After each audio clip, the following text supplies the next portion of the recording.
पिछले सेशंस में हमने देखा किस प्रकार हमने शेप्स को प्रयोग किया, किस प्रकार हमने डिफरेंट टाइप की शेप्स बनाई। लेकिन इस सेशन में हम एक इम्पोर्टेंट टूल, जो कोरोड्रा का सबसे इम्पोर्टेंट टूल है, टेक्स्ट टूल की बात करेंगे।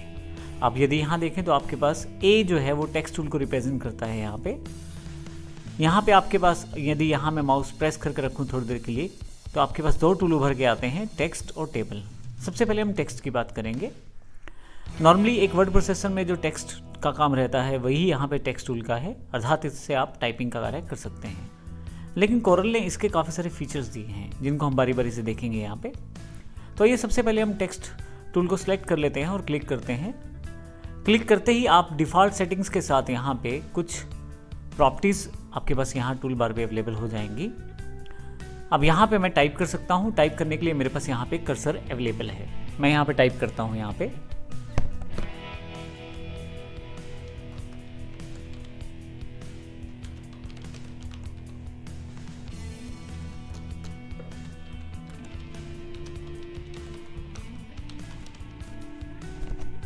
मैंने यहाँ पे दो अपनी वेबसाइट्स के नाम लिखे हैं, isstword.com और smartosystems.in।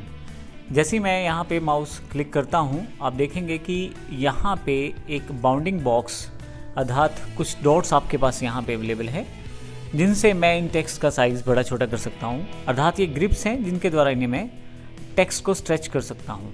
हालांकि अभी मैं टेक्स्ट मोड में ही हूँ और कर्सर मेरे पास है, मैं कहीं भी दोबारा टाइप कर सकता हूँ। लेकिन अभी मैं यहाँ से पिक टूल को सिलेक्ट कर लेता हूँ। आप देखेंगे जो आपके पास ग्रिप्स थी वो नहीं अभी हटी, केवल आपका जो कर्सर है वो हटा है। अब यहाँ पे अगर मुझे दोबारा कुछ टाइप करना है तो फिर से टेक्स्ट टूल सेलेक्ट करके मैं अंदर की तरफ क्लिक करूँगा और डायरेक्टली इसी कंटेंट के अंदर, इसी टेक्स्ट के अंदर टाइप कर सकता हूँ। फिर से वापस पिक टूल सेलेक्ट कर सकता हूँ बाहर आने के लिए। एक बेसिक टेक्स्ट को आप आसानी से मॉडिफाई कर सकते हैं टेक्स्ट टूल के द्वारा, और आप इसकी साइज़ को भी डिफाइन कर सकते हैं। इसके लिए आपके पास यहाँ पे ग्रिप्स अवेलेबल हैं। मैं इन ग्रिप्स पे माउस रखता हूँ तो आप देखेंगे कि यहाँ पे साइज़ जो है वो बढ़ रहा है और अंदर की तरफ करने पे साइज़ कम हो रहा है। इसी तरह से विड्थ आप बढ़ा सकते हैं, आप इसकी हाइट भी बढ़ा सकते हैं। तो आसानी से टेक्स्ट के साथ आप काम कर सकते हैं अपनी रिक्वायरमेंट के अकॉर्डिंग, जैसा कि मैंने अभी यहाँ पे किया है। इसके अलावा यदि मैं इसको सिलेक्ट करके रखूँ तो मेरे पास जो ऊपर की तरफ बार आ गई है, प्रॉपर्टी बार, उसमें टेक्स्ट से रिलेटेड काफ़ी सारी प्रॉपर्टीज़ हैं, जैसे XY लोकेशन, ये हम पहले डिस्कस कर चुके हैं। हाइट विड्थ है, इसके साथ रोटेशनल डिफाइन कर सकता हूँ एंगल में। यहाँ पे मैं 45 डिग्री कर दूंगा तो आप देखेंगे 45 डिग्री पे टेक्स्ट रोटेट हो गया है। मैं फिर से वापस इसे 0 डिग्री कर देता हूँ, जूम कर लेता हूँ थोड़ा सा ताकि इफेक्ट को अच्छी तरह से देख पाए हम लोग। यहाँ पे आपके पास फ़ॉन्ट लिस्ट है। एक नॉर्मल टेक्स्ट प्रोसेसर या वर्ड प्रोसेसर में, एक नॉर्मल वर्ड प्रोसेसर में जो आपके पास फ़ॉन्ट्स रहते हैं वही फ़ॉन्ट्स आपको आपके सिस्टम में जो इंस्टॉल हैं वही फ़ॉन्ट्स आपको कोरड्रा में मिल जाएंगे। आप यहाँ ड्रॉप डाउन पे क्लिक करके डिफरेंट तरह के फ़ॉन्ट सेलेक्ट कर सकते हैं। आप देखेंगे पीछे की तरफ सेम प्रीव्यू अवेलेबल है। जिस तरह का फ़ॉन्ट आप सेलेक्ट करेंगे उसका प्रीव्यू पीछे की तरफ साथ साथ दिखाया जा रहा है। आप यदि यहाँ देखें तो नीचे की तरफ यहाँ भी एक प्रीव्यू अवेलेबल है। जो फ़ॉन्ट आप चुनते हैं उसका प्रीव्यू आप यहाँ पे भी देख सकते हैं। तो इस तरह से कोई भी यहाँ पे मैं फ़ॉन्ट स्टाइल ले सकता हूँ। मैं क्लिक कर देता हूँ इम्पैक्ट पे, तो फ़ॉन्ट स्टाइल जो है अप्लाई हो जाएगा। इसी तरह से मैं साइज़ डिफ़ाइन कर सकता हूँ। कोई भी साइज़ जो आप चाहते हैं वो डिफ़ाइन कर लें। मैं यहाँ से 16 साइज़ ले लेता हूँ। फ़ॉन्ट के अकॉर्डिंग आपके पास कुछ प्रॉपर्टीज़ इनेबल डिसेबल रहती हैं, जैसे बोल्ड, इटैलिक, यहाँ पे अभी डिसेबल है। लेकिन यदि मैं इस पे एरियल फ़ॉन्ट को अप्लाई करूँ, मैं यहाँ से ऊपर आ जाता हूँ और यहाँ से मैं एरियल फ़ॉन्ट चुन लेता हूँ। आप देखेंगे यहाँ पे बोल्ड प्रॉपर्टी अवेलेबल हो गई है। मैं क्लिक करूँगा तो टेक्स्ट बोल्ड हो जाएगा। आई से इटैलिक अर्थात थोड़ा सा टेढ़ा टेक्स्ट हो जाएगा और यू से नीचे लाइन आ जाएगी। तो फाइनली ये बेसिक प्रॉपर्टीज़ हैं। उसके अलावा मैं लेफ़्ट, सेंटर, राइट अलाइन कर सकता हूँ। लेफ़्ट, सेंटर या अलाइन, जिस तरह से आप टेक्स्ट को सेट करना चाहते हैं वो भी आप कर सकते हैं। इसको भी हम डिस्कस करेंगे आगे प्रॉपरली। यहाँ से आप टेक्स्ट की एडवांस सेटिंग्स खोल सकते हैं टेक्स्ट प्रॉपर्टीज़ के साथ। मैं इस पर क्लिक करता हूँ तो आपके पास एक टेक्स्ट प्रॉपर्टीज़ का पेन अवेलेबल हो जाता है राइट हैंड साइड पे डॉकर के रूप में। यहाँ पे कुछ प्रॉपर्टीज़ वैसी ही हैं जैसे आपने प्रयोग की हैं, जैसे कि यहाँ से टेक्स्ट स्टाइल है, उससे रिलेटेड पर्टिकुलर फ़ॉन्ट स्टाइल जुड़ा हुआ है, साइज़ है।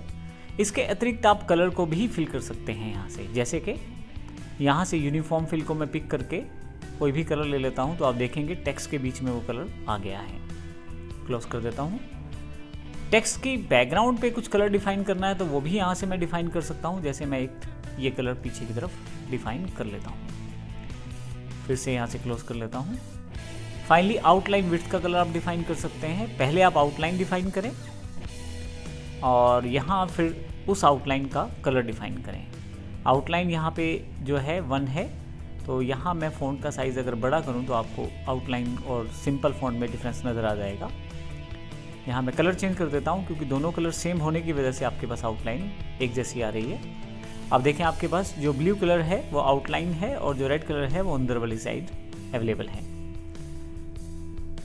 टेक्स्ट के साथ बेसिक से एडवांस जुड़े हुए ऑप्शन भी आपके पास यहाँ पे अवेलेबल हैं, जैसे कि यहाँ पे आप कैप्स डिसाइड कर सकते हैं कि आप किस तरह के लेटर केस को प्रयोग करना चाहते हैं, स्मॉल या कैपिटल, आप जैसा भी चाहते हैं वैसा प्रयोग कर सकते हैं। जैसे यहाँ से ऑल स्मॉल कैप्स कर देता हूँ तो ऑल स्मॉल कैप्स हो जाएंगे, और यहाँ से यदि मैं टाइटलिंग कैप्स कर देता हूँ तो टाइटलिंग कैप्स हो जाएंगे। तो इस तरह से आप ये सब यहाँ से डिफाइन कर सकते हैं। नन करते ही डिफ़ॉल्ट जो पहले था वही आपके पास अवेलेबल हो जाएगा।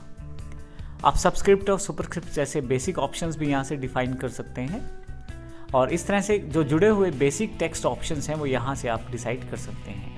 नीचे की तरफ पैराग्राफ सेक्शन है, आप राइट टू लेफ्ट और लेफ्ट टू राइट डिसाइड कर सकते हैं किस तरफ आपका टेक्स्ट डायरेक्शन रहेगा। अगर मैं इसे राइट टू लेफ्ट कर दूं तो ये रिवर्स डायरेक्शन हो जाएगा, और लेफ्ट टू राइट कर दूं तो सिंपल डायरेक्शन हो जाएगा जो डिफ़ॉल्ट रहता है। यहाँ से मैं अलाइन कर सकता हूँ फ़ॉन्ट को। अगर मैं किसी भी तरह की अलाइनमेंट नहीं चाहता हॉरिजॉन्टली तो मैं क्लिक कर सकता हूँ। यदि मैं लेफ़्ट साइड अलाइन करना चाहता हूँ, सेंटर या राइट साइड, इसके अतिरिक्त मेरे पास 2 स्टाइल्स और हैं, फुल जस्टिफाई और फोर्स जस्टिफाई, इन दोनों का प्रयोग भी कर सकता हूँ। इन अलाइनमेंट स्टाइल्स को हम नेक्स्ट सेशन में देखेंगे, लेकिन यहाँ पे जो मुख्य बात है, हमने देखा किस प्रकार हम टेक्स्ट की बेसिक सेटिंग से लेकर एडवांस सेटिंग्स तक आसानी से प्रयोग कर सकते हैं। यदि हमारे पास टेक्स्ट प्रॉपर्टीज़ यहाँ अवेलेबल नहीं है तो आप एक डॉकर अलग से खोल सकते हैं। उसके लिए आप विंडो पर जाएं, डॉकर्स पे जाएं और ऑब्जेक्ट प्रॉपर्टीज़ को क्लिक कर लें। इसमें जब भी आप ऑब्जेक्ट प्रॉपर्टीज़ क्लिक करेंगे तो आपके पास जैसा ऑब्जेक्ट सिलेक्टेड होगा वैसी प्रॉपर्टीज़ आपके पास डिफाइन हो जाएंगी। जैसे मेरे पास यहाँ टेक्स्ट का ऑब्जेक्ट सिलेक्टेड है तो टेक्स्ट से रिलेटेड प्रॉपर्टीज़ मेरे पास यहाँ पे अवेलेबल हैं। परंतु यदि यहाँ मेरे पास रेक्टेंगुलर सेलेक्ट होता तो उसकी प्रॉपर्टीज़ वहाँ डिफाइन होती। तो पिक टूल से आप जिस ऑब्जेक्ट को सिलेक्ट करेंगे उसकी प्रॉपर्टीज़ डायरेक्टली आप यहीं से एक्सेस कर सकते हैं। अब यहाँ से यदि आप इन प्रॉपर्टीज़ को हटाना चाहते हैं तो यहीं से प्रॉपर्टी पैनल से जाकर आप जैसे टेक्स्ट कलर को हटाना चाहता हूँ तो यहाँ पे नो कलर का ऑप्शन है, मैं क्लिक कर देता हूँ, टेक्स्ट का कलर जो है वो हट जाएगा। इसी तरह से यदि मैं यूनिफॉर्म फिल को हटाना चाहता हूँ तो यहाँ से मैं यानी कि बैकग्राउंड कलर को हटाना चाहता हूँ तो नो कलर कर सकता हूँ। और फाइनली अगर मैं यहाँ से आउटलाइन का कलर हटाना चाहता हूँ तो उसे भी हटा सकता हूँ। अब देखिए डिफ़ॉल्ट रूप में ये वाइट कलर हो गया है क्योंकि मैंने सभी चीज़ें यहाँ से हटा दी हैं। तो आउटलाइन को मैं यहाँ से ब्लैक कर देता हूँ ताकि मेरे पास ये टेक्स्ट का फ़ॉन्ट बना रहे, और यहाँ से क्लोज करके मैं राइट क्लिक और लेफ़्ट क्लिक दोनों कर देता हूँ। राइट क्लिक करने से आउटलाइन कलर ब्लैक हो जाएगा, और यदि मैं लेफ़्ट क्लिक करूँ तो अंदर का जो फिल्ड कलर है वो ब्लैक हो जाएगा। मैं इस कलर को आसानी से चेंज भी कर सकता हूँ लेफ़्ट क्लिक करते हुए। तो इस प्रकार हमने देखा टेक्स्ट टूल्स को किस प्रकार बेसिक सेटिंग्स के साथ प्रयोग किया जा सकता है कोरलड्रा में। डिफ़ॉल्ट सेटिंग्स बिल्कुल वैसी ही रहती हैं जैसे एक नॉर्मल टेक्स्ट एडिटर में रहती हैं, परंतु इससे जुड़ी हुई कुछ एडवांस सेटिंग्स हम नेक्स्ट सेशन में देखेंगे जो कोरलड्रा में स्पेसिफिकली कार्य करती हैं। धन्यवाद।